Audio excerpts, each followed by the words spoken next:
Some foods are not just recipes, they are little memories. Pita bread is one of those foods for me. पहिल्यांदा पिठा घरी बनवलं तेव्हा खरं सांगायचं तर मला वाटलं होतं हे ब्रेड घरी खरंच फुगेल का? But when that little dough puffed up beautifully on the pan, that moment was pure happiness. And the best part, pita bread is actually so simple to make at home. तर मग ह्या रेसिपीसाठी थोडंसं कोमट घेऊन त्यामध्ये साखर, ईस्ट, गव्हाचं पीठ, तेल आणि चवीप्रमाणे मीठ घालून ना सगळं व्यवस्थित 7 ते 8 मिनिटांसाठी मळून घ्यायचं आहे. मळताना जर दूध कमी वाटलं तर थोडंसं दूध किंवा पाणी घेऊन ह्याचा घट्ट आणि मऊ असा गोळा तयार करून घ्यायचा आहे. डो स्मूथ आणि सॉफ्ट झाला की कव्हर करून वॉर्म प्लेसमध्ये 1 तासासाठी ठेवायचा आहे.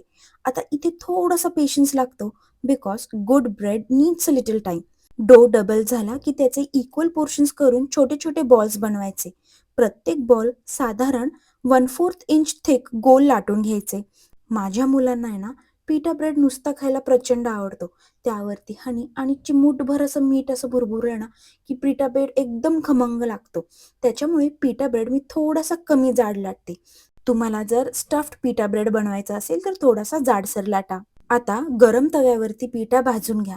माझा लोखंडी तवा असल्यामुळे मी खाली थोडंसं तेल घातलं आहे. पहिल्या बाजूला छोटे बबल्स दिसायला लागले की फ्लिप करायचं आणि मग तो मॅजिकल मोमेंट.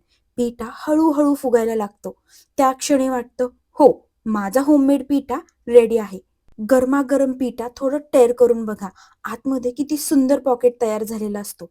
मला पिठा नेहमी आठवण करून देतो, की घरच्या स्वयंपाकात परफेक्शनपेक्षा पेशन्स आणि प्रेम जास्त महत्त्वाचं असतं.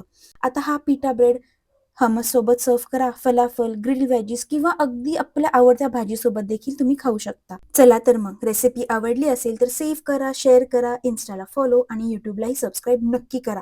पुन्हा भेटूया. बाय.